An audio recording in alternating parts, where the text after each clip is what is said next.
Hello दोस्तों, तो फिर से हमारे इस चैनल पर आप सभी लोगों का स्वागत है। दोस्तों आज का हमारा टॉपिक है उपग्रह।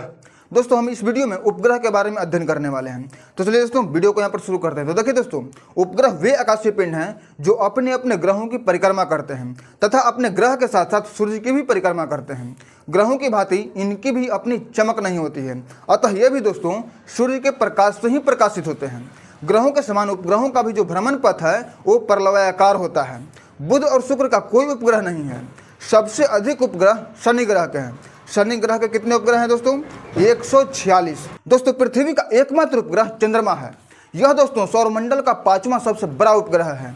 चंद्रमा अपने दीर्घवृत्ताकार और झुकाव युक्त कक्षा के सहारे पृथ्वी की परिक्रमा करता है। चंद्रमा पृथ्वी की परिक्रमा लगभग 27 पृथ्वी दिवसों में करता है और वह इतने समय में ही दोस्तों अपने अक्ष पर भी घूर्णन करता है। चंद्रमा का अपने अक्ष पर घूर्णन उसके द्वारा की जाने वाली पृथ्वी की परिक्रमा के समान है। परिणामतः दोस्तों पृथ्वी की सतह से एक समय में उसका 59% भाग ही दिखाई देता है। चंद्रमा पर वायुमंडल के अभाव होने के कारण दो व्यक्ति एक दूसरे की बात को नहीं सुन सकते हैं। 16 नवंबर 2022 को दोस्तों नासा ने अपने मानव रहित चंद्रमा मिशन आर्टेमिस 1 को सफलतापूर्वक लॉन्च किया है।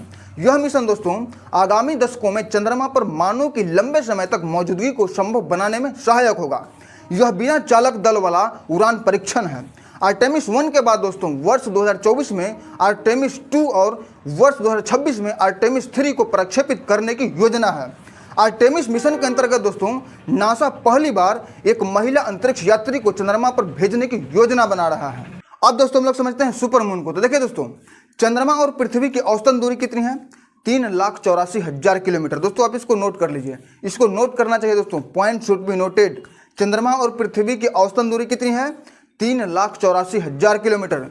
चूंकि चंद्रमा जो है वो परवलयाकार कक्ष में पृथ्वी की परिक्रमा करता है, इसी कारण दोस्तों पृथ्वी और चंद्रमा के बीच की दूरी बदलती रहती है।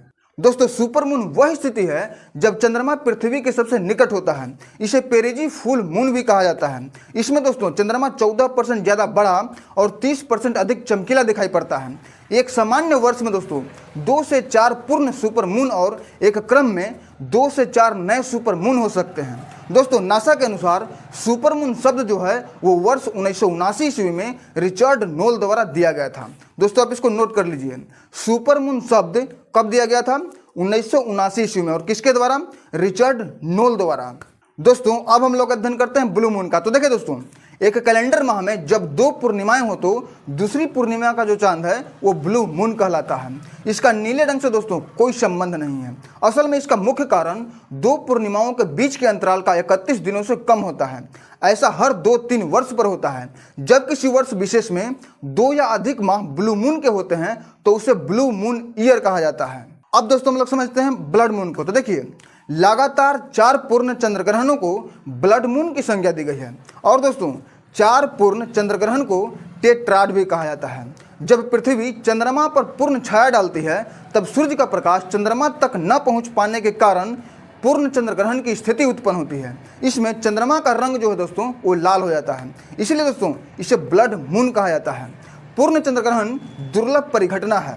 सामान्यतया 3 चंद्र ग्रहणों में से एक पूर्ण चंद्र ग्रहण की घटना होती है। अब आइए दोस्तों, अब हम लोग समझते हैं चंद्रयान 1 को। तो देखिए दोस्तों, भारत ने 22 अक्टूबर 2008 को आंध्र प्रदेश के श्री हरिकोटा स्थित सतीश धवन अंतरिक्ष केंद्र से ध्रुवीय उपग्रह प्रक्षेपण यान से अपने पहले चंद्र अभियान चंद्रयान 1 को रवाना किया। इस प्रकार दोस्तों अमेरिका, यूरोप, रूस, जापान और चीन के बाद भारत जो है वो चंद्रमा की कक्षा में पहुंचने वाला 6ठा देश बन गया। इस अभियान में दोस्तों भारत द्वारा निर्मित मानव रहित अंतरिक्षयान मून इम्पैक्ट प्रोब को चंद्रमा की सतह पर उतारा गया।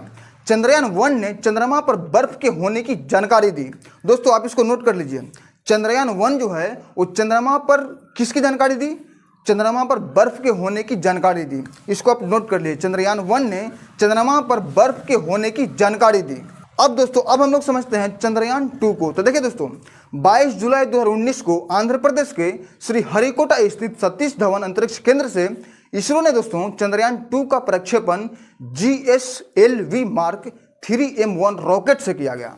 तकनीकी रूप से दोस्तों 3,840 किलोग्राम का चंद्रयान 2 3 भागों में विभाजित था, जिसमें दोस्तों ऑर्बिटर, लैंडर और रोवर शामिल है।